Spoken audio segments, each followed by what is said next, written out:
No? She's not available. All right, sorry, we had asked for Carmel to join us, but she can't find her. Okay, any questions? How does New Zealand categorise its relationship with New Zealand? How do I characterise New Zealand's relationship with New Zealand? Well, actually very, very good. Are you talking about some other country? No.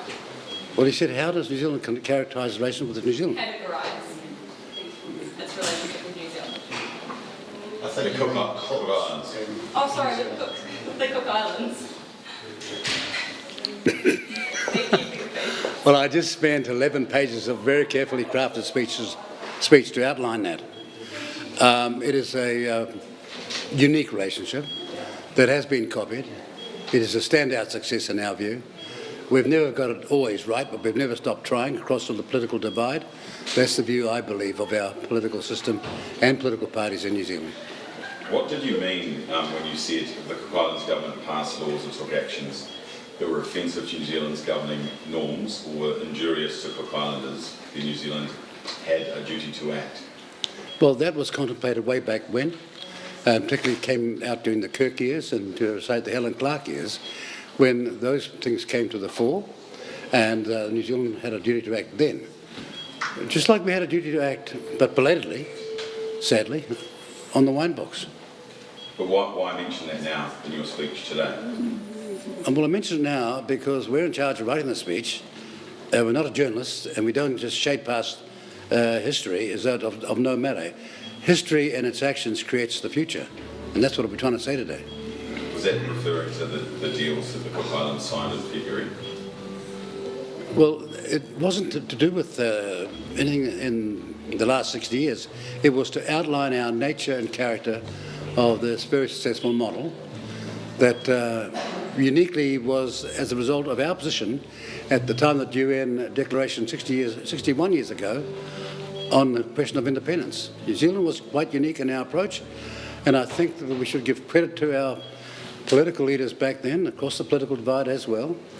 All parties saw the right way to go, and I think it was, in historic terms, inspirational. It's very, very, very significant. Mr. Henry Ponner, former Cook Islands Prime Minister, described the NZ suspension as, quote, whipped with a broomstick for misbehaving. What's your reaction to that characterisation? I'm here today to celebrate 60 years of success. So could you clarify? No, I'm here today, we're here today to celebrate 60 years of success, and we're not going to be sidetracked, detoured, or misrepresented, because that last comment would be a sad misrepresentation. And because I haven't seen it, I'll wait till I've seen him say it before I believe what you said he said. Isn't it important that we reflect on the relationship between our countries? Well, look, I don't know about what you do when you go to a celebration. If you spend all your time in the misery gates, then you're going to never have a celebration the first time. We're here to celebrate for very profound and great reasons, and I'd like the media for the first time for a long time to be totally positive about this and maybe ask some questions about our successes. Like, for example, the per capita incomes as opposed to other Pacific nations. 4-5 times greater than other Pacific Island nations. That's not by accident. That's because of a great relationship. Well, Minister, then on today, what did you make of Prime Minister Mark Brown's address that was by his representative at the Consul General? He made reference to a shared future, shared citizenship and shared sovereignty between Cook Islands and New Zealand. Well, the first two I can understand, and the third one, we would like to find out what that means, because the moment you shade into constitutional or legal terms, then I would not pretend to give an off-the-cuff glib answer. I'd like to know, in its entirety, for the future, what that means. So I suppose I owe that to the 92,000 Cook Islanders here, and the ones in Australia and the diaspora also, Australasia and worldwide, but also to the Cook Islands people, because our responsibilities are not to Cook Islands politicians or governments, it's to the Cook Islands people, and we take it seriously. So we're marking 60 years of the Constitution today, which we've heard you give your speech on, and it is a pretty uncertain time between the Cook Islands and New Zealand. What do you envision for the next 60 years? Success. Does that mean the lasting of the free association relationship?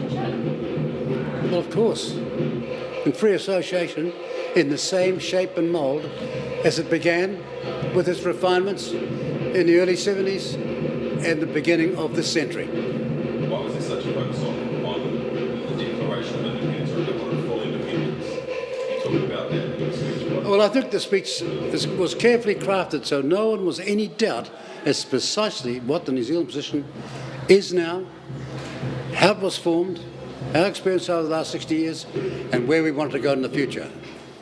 And how would that happen? Would it be a referendum in the Cook Islands? And would the 80,000 Cook Islands New Zealanders be able to vote, or would it just be the 15,000 in the Cook Islands? Well, now that's a good question in the context of the similarity between the Cook Islands people and Maori. We always pay greater heed to the people who keep the land warm. So our greatest attention will be paid to those in the Cook Islands first, because they're the ones that have stayed there and kept the land warm, which is the same what's happened in Maoridom. And sadly, in our country, far too many city people are trying to run Maoridom and they've never been back for generations. You get the picture? Well, I do, because I come from a Maori tribe just like that. Mr. Peters, shouldn't you be in the Cook Islands, or the Prime Minister be in the Cook Islands to celebrate? Well, if you think I'm more important than the Governor-General, the number one person in this country, constitutionally, then you go right ahead, but I'm a more humble person than that. I'm talking about political leaders. No. We're talking about the political setting of a constitutional arrangement, and the number one person in this country, well, if King Charles could have come, he'd have gone, but he couldn't. The next best is the Governor-General. Do you consider it a snub for political leaders not to travel to the Cook Islands this week? Well, I don't think you're getting the answers I'm giving you.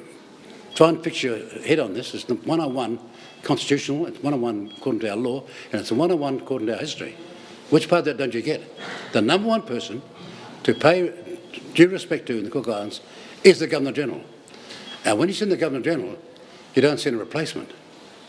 What's your relationship like with Mark Brown? What do you mean? Do you have a good relationship with him? Well, I've known Mark for a long time, and I last saw him in Nice about 7 weeks ago. You get on well with him? You order with him? Or is it tested? As you all know in the media, I try and get on with everybody.